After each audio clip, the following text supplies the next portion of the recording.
Subject to this video clip, ladies and gentlemen, is emergency fishing pole repair or fly rod repair or whatever have you. I hope I can keep this thing in focus. You see this globed up mess I got going on right here? This is my 5-weight Scott. It's 9 foot long. It's a 4-piecer and there's a Hardy rail. I just thought I'd show you that real quick in case you thought maybe I just had a stick with some string wrapped around it. Okay. It's what I call emergency repair, ladies and gentlemen, because it's summertime up here in Montana, and I got 0 time and 0 patience to be sending fly rods off. You know, of course, this rod's so old and everything, they'd laugh at me about any warranty deal. But I just simply took some of this stuff right here, some crap, it's 100% nylon, some pretty heavy-duty stuff, and I just wrapped up this butt, if you will, just like you see it there. The reason being is because this shaft going through those cork rings got a little loose. Not broke, not cracked, or anything like that, but it got a little loose. And it was squeaking and flopping around and stuff when I cast. You know what I mean? It was making a god-awful little noise. It was bugging the crap out of me. Now, what I got to really point out real quick, like before I forget and get all screwed up. This...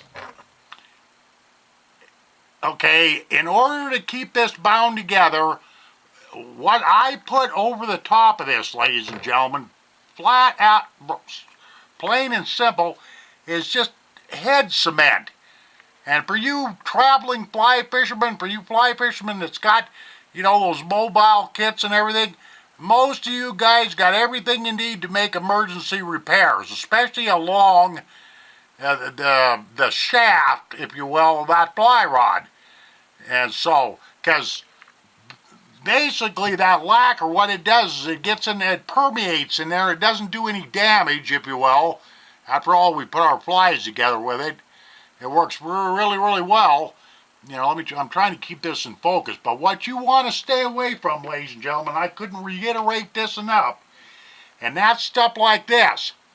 You know, any of your Miracle Glues, quick set, epoxy resins, 24-hour glues, Gorilla Glue, Super Glue. That's one I've been trying to think of half the day. Because the simple fact of the matter is, let me grab another piece here. You'll end up, let's just say, for example, that this is the first eye on this this is the first piece, if you will, on this fly rod. Say this eye right here starts, you know, coming undone on you, and you want to wrap it up, and you get all heroic and everything and think you're going to smear some super glue in there, or Gorilla Glue or whatever, you're making the biggest mistake of your life. All you basically got to do, ladies and gentlemen, is get some floss, or some rod wrapping thread, or some 1 or 2/0 thread, and just do this number right here. You can doggone near stream side fix this bugger, if you know what I mean, you know. But in order to keep it good and, you know, good and in place and whatnot have you, you don't have to look any further, like I say, than good old cement, head cement, tying cement.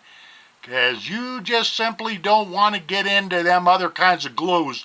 Because what I started to say is those other glues, sometimes they won't mesh with the finish of your rod, and they'll screw up the flexibility of the rod, the spine of the rod, and that kind of stuff. So those glues are just fine, like if you're putting a tip top on, you know, that sort of thing like that. 5-minute epoxy, or, you know, 5-minute epoxy and some of that stuff will work, you know, work for maybe putting a butt cap back on or whatever have you. But I wouldn't use anything on the spine of this rod, the shaft of that rod. I would not use anything other than just good old lacquer, i.e. Tying cement, if you will. So this is just a short tip. I just thought I'd throw this in here because, you know, the simple fact of the matter is we're burning daylight and we need to get to fishing. That's all there is to it. Thanks for the video review.